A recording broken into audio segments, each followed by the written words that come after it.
Are you ready to cook the best beef tenderloin you've ever had for the holidays? Let's get started.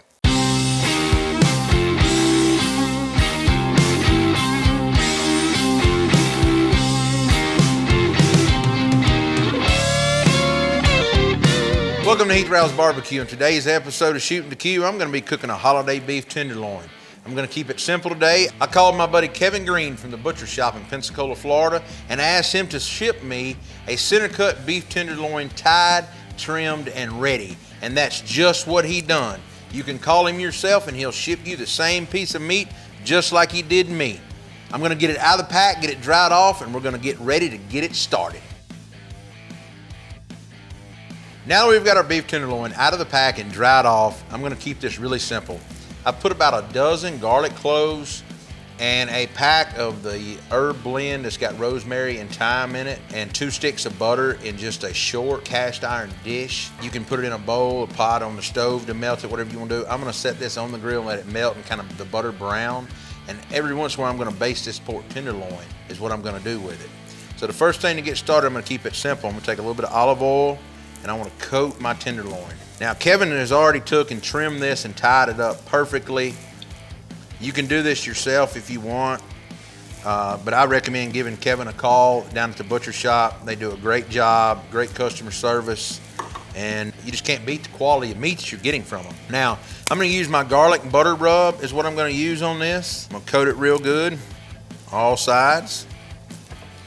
Now this beef tenderloin can take a lot of salt, remember that. We're gonna use a finishing salt to finish it with once we slice it, I'm sure. Now, once I got that garlic butter rub all over that tenderloin, I'm gonna take a little bit of my hot rub. And the reason I'm using it is salt, pepper, garlic, onion powder, a lot of the same things as an AP rub, except this has a little bit of chili powder in it and a little bit of paprika. That's it. So I want it for a little bit of color is all I'm looking for on this. I'm not gonna get crazy with it, just kind of pat it in. I'm gonna let the meat kind of work on its own. Like I said, I just wanted a little bit of color. Once I get that done, I'm gonna let it rest for about 5 to 10, 15, 20 minutes, somewhere up in there while my grill comes up to temp. I'm shooting for a temp about 275 to 300 degrees. I'm gonna be running it on the cool zone. And then once it kind of start getting what I'm looking for, the color wise, I'm gonna throw it on that fire, let it get a little bit of char on it to finish off while basting it with a little bit of the butter here once we've browned it. So this is nothing hard. Like I said, it's going to be very simple. You just don't want to overcook this. You don't want it to go past 125 degrees at all. So let's get it on our Golden's cast iron on the cool zone of the fire. We've got it fired up with some rolled oak lump charcoal in it. Let's get going.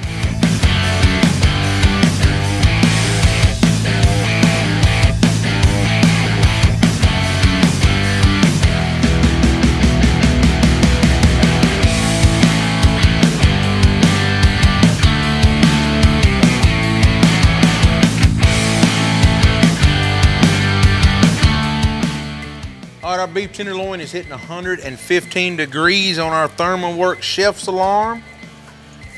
Now I'm gonna go ahead and pull this out. It done its job. I'm gonna go ahead and I'm gonna crank this vent open on this Golden's. So we've got our butter here that has been melting down, roasting with that garlic and all that. So I'm gonna take this beef tenderloin and remove it now and let it rest over here. I'm gonna move us over on this skillet here. And I'm gonna crank this fire up. We're gonna sear this thing off is what we're gonna do. I'm gonna lay it back down here, and in order to get this thing finished off, I'm gonna take these herbs right here, and I'm gonna start basting that. We're gonna get some flames going. We're gonna flame kiss that with that butter.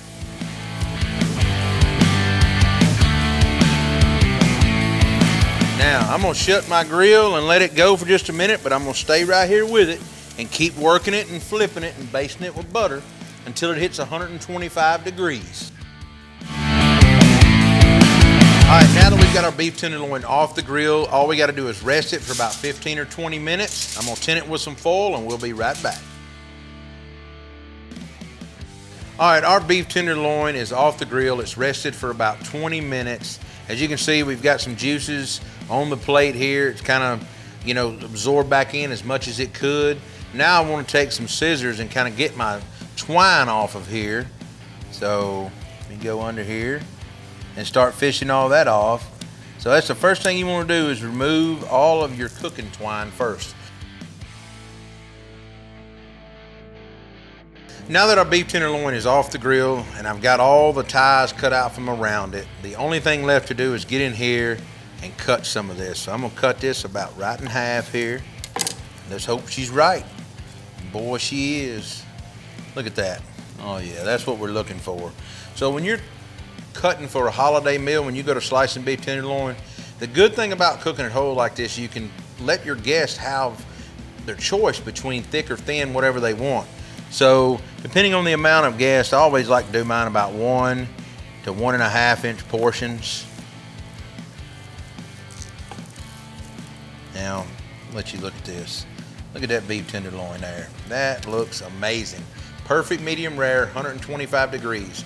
We had a total cook time of about 1.5 hours on our Golden's cast iron grill over roll oak charcoal. So just to recap, we started off on the cool zone of the grill. We let it go. We put our chef's alarm in it from ThermalWorks at 115 degrees. We put it on that one side away from the fire, stuck a chef's alarm in it, and let it go till it reached 115, like I said. When it got to about 50 degrees, 50 to 60, I set my cast iron plate with my 2 sticks of butter and seasonings, and I let it melt down. I pulled this steak off once it hit 115, this whole tenderloin, pulled it, cranked my fire up on my Golden's cast iron, and seared it off while I brushed this herb butter over the top of it. It smells fantastic. There's not but one thing left to do, and that's get in here, and I'm gonna get a little bite off of this one right here. I'm gonna cut it in half. And oh, I'm gonna go right out of the dead center in that. Cut that in half. Man, if that does not amp up your holiday meal, then you don't want a good amped up holiday meal, because that is spectacular. Kevin Green has some of the best Wagyu meat in the country. You're missing out if you don't call him and order some. If you like what we're doing on our channel, be sure to like, follow along, share it with your friends. You can find us on Facebook, Instagram, Twitter, TikTok, and YouTube. We'll see you next week.